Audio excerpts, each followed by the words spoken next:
Bonjour, je me présente, je m'appelle Laura Terchuzen. Je suis responsable atelier de la boutique Aromazone de Strasbourg depuis bientôt 4 ans. Je suis également conseillère en naturel et formatrice en cosmétique maison. Je suis auteure du livre Tambouille sans embrouille qui vous guide pour apprendre à faire vous-même vos cosmétiques. J'ai suivi de nombreuses formations, dont une avec un pharmacien. Et c'est pour vous partager mon expérience que je vous propose une arborescence de vidéos, c'est-à-dire une série de vidéos que vous allez sélectionner en fonction de vos choix pour réaliser vous-même un masque minute. Donc qu'est-ce que c'est un masque minute ? C'est une des préparations les plus simples, la parfaite préparation pour les débutants.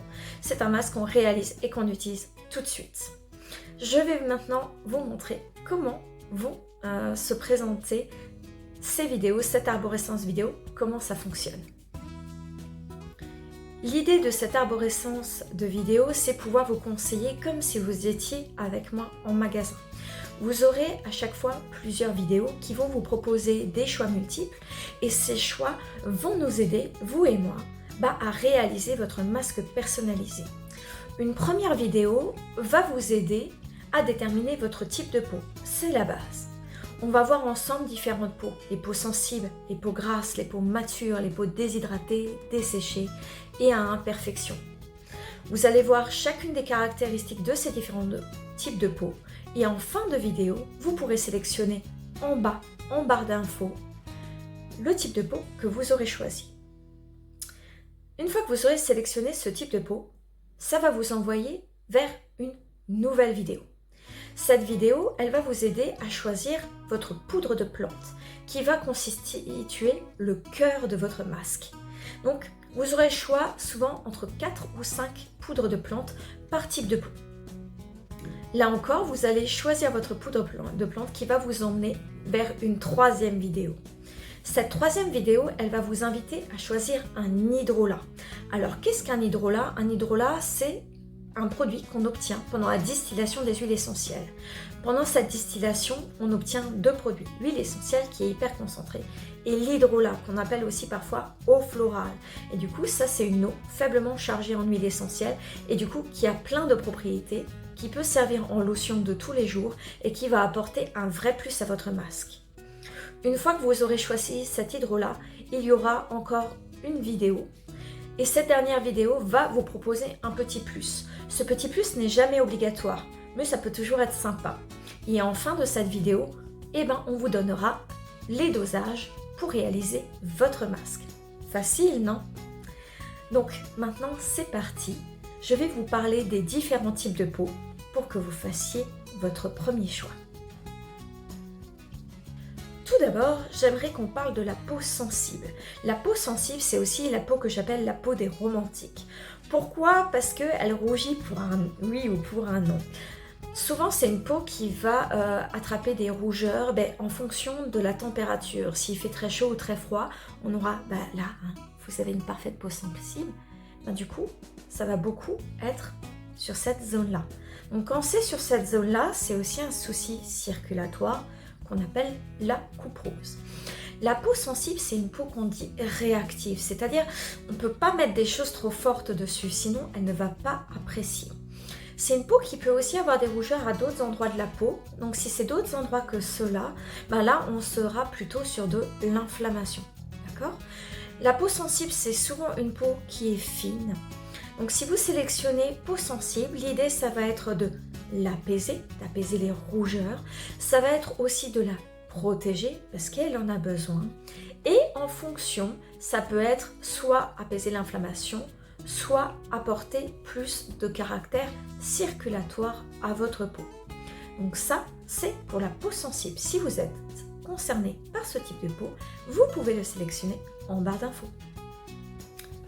On en vient maintenant à parler de la peau grasse. Une peau grasse, c'est avant tout une peau qui a tendance à briller. Une autre façon de la reconnaître, c'est aussi qu'elle est trop alcaline. Comment je sais ça ? Une peau qui est trop alcaline, c'est une peau qui a des pores ouverts. On peut avoir des points noirs aussi qui sont présents.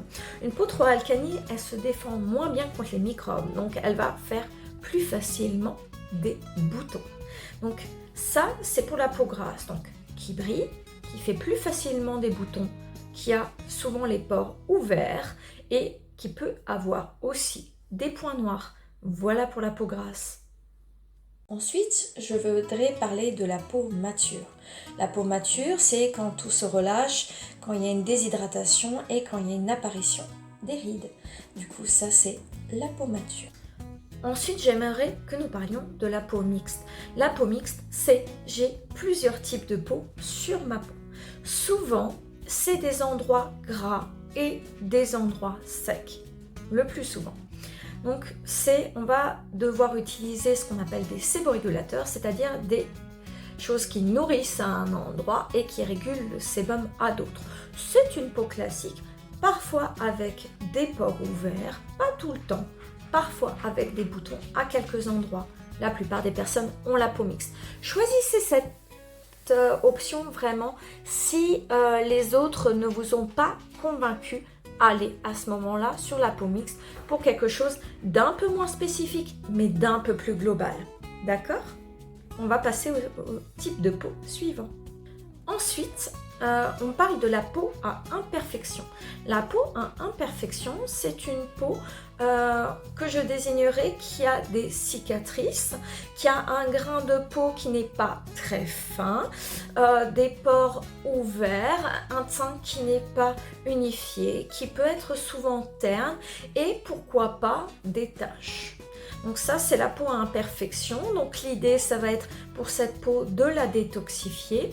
Ça va être de lisser le grain de peau et d'unifier le teint, voire d'enlever les taches si vous êtes concerné.